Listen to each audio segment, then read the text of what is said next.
you see someone in a wheelchair, you don't know what kind of injuries they've had or what has happened to them over that time that they might have ended up in a wheelchair.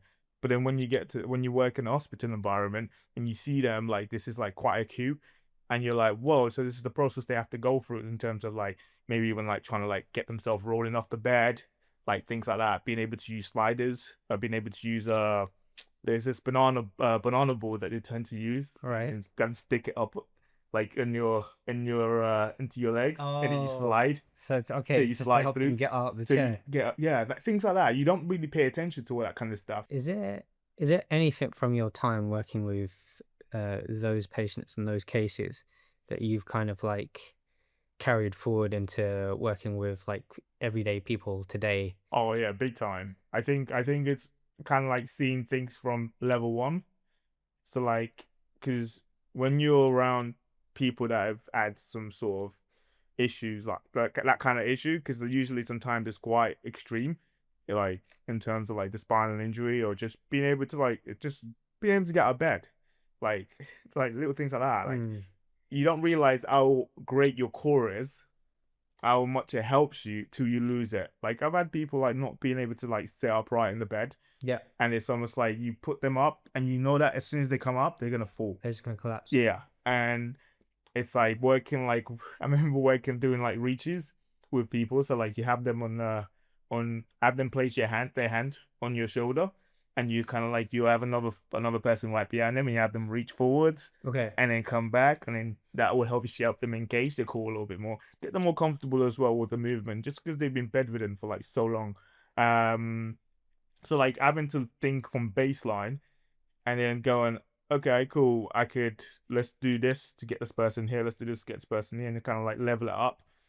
But that's one of the things I've taken into like me being a personal trainer now, and like I've been like looking at like what's the word? You know, when you have jigsaws puzzle? Yeah. Yeah, that's the way I see things. So I'm like, okay, I need to put this there to fit with this to make this work here. And it just kind of builds into a bigger picture over time. What would you like? So now, if you're now talking about the everyday sort of person, like most of the people that you would probably deal with today, Yeah, yeah. is there like a consistent thing that you observe with each of these people that you probably say is relevant to most people in general, that they should be paying attention to, like this one thing that is like, okay, I've assessed X amount of people.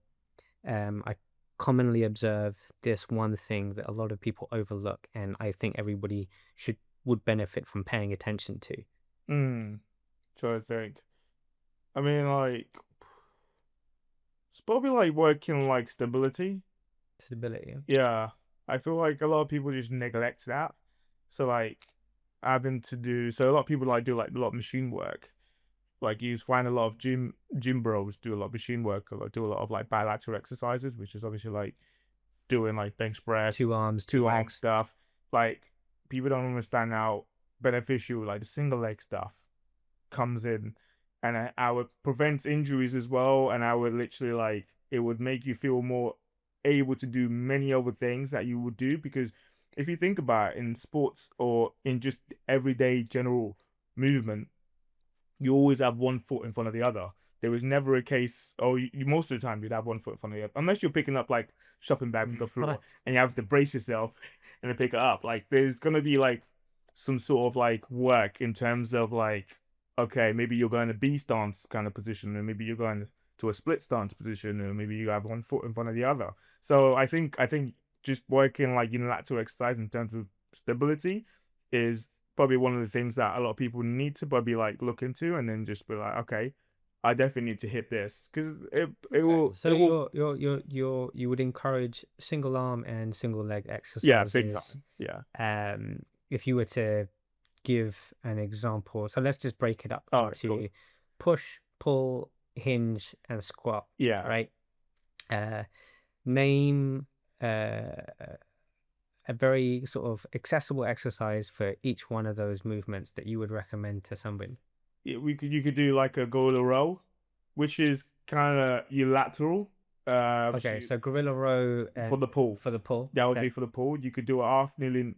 You can do a half kneeling press or an overhead press, Okay, so so shoulder press. So half that would kneeling be a shoulder push. press. Okay, Yeah, you could do a single leg deadlift as well for the hinge. okay, So like working more around the hip. all right. Obviously like knee dominant stuff. You could do like split squats, rotation and stuff as well. So important.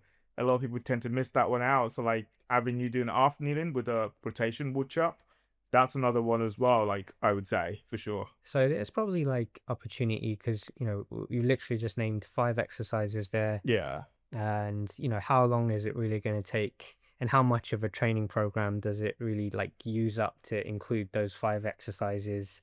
Not much, Not right? much. No. Yeah, 'Cause and you, it doesn't have to be like the actual focal point of the training. No, it could just be like extra add-ons that you need to like. Obviously, like with the way I train people, is like okay, I do like activation work, so like get them or pulse raisers. I would say, get pulse raisers in to get their heart rate up a little bit. Okay. Obviously, if you're short of time, then it's like okay, I need to mix the pulse raisers with the mobility work, and then get some activation, prepping their muscle as well in terms of what they're gonna do for the day. And then I basically do the main strength work, and I get accessory work, and then obviously, if we do have time, most of the time we do like stretches or we do the stretches after. So like, where was I going at? See, I tend to waffle a lot. Yeah, yeah, all right. But yeah, it's just wait, what was you saying again? So you've got you increase heart rate, and sometimes you combo that with the mobility element Yeah, as well if you're short on time. yeah, We're just sort of basically touching on how to include the single leg and single arm exercises and some rotational work without yeah. it like basically deterring away from any other objective Yeah. of a training So program. within that, I would be able to like I would be able to maybe fit like one of those exercises in. And obviously you have, let's say for example, you're training 3 times a week. You have, I don't know, like a push pull legs.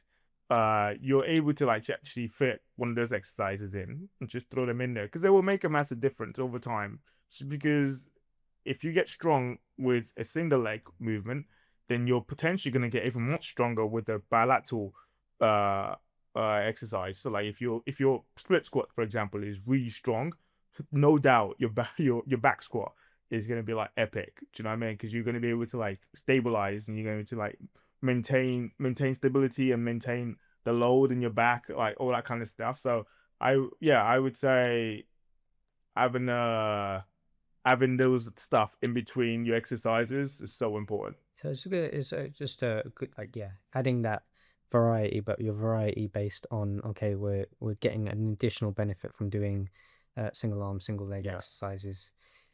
Do you do a lot of single arm, single leg Oh yeah, exercises? big time. I mean, obviously, right now I just recently got into an accident about 3 weeks ago or 4 weeks ago.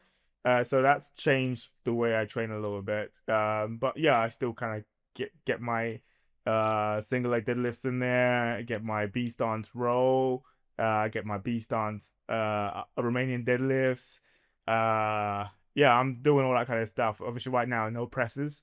I've not been able to press for the past 3 weeks, which is really frustrating. Mm. But yeah, like the roll and stuff and everything else around it, I've been able to keep doing. So yeah, I would encourage it big time.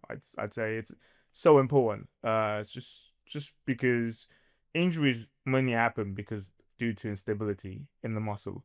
If one muscle is doing more than the other and one muscle is more activated than the other, then your body is just gonna find ways of compensating even more while you exercise. So that's why people pick up a lot of injuries.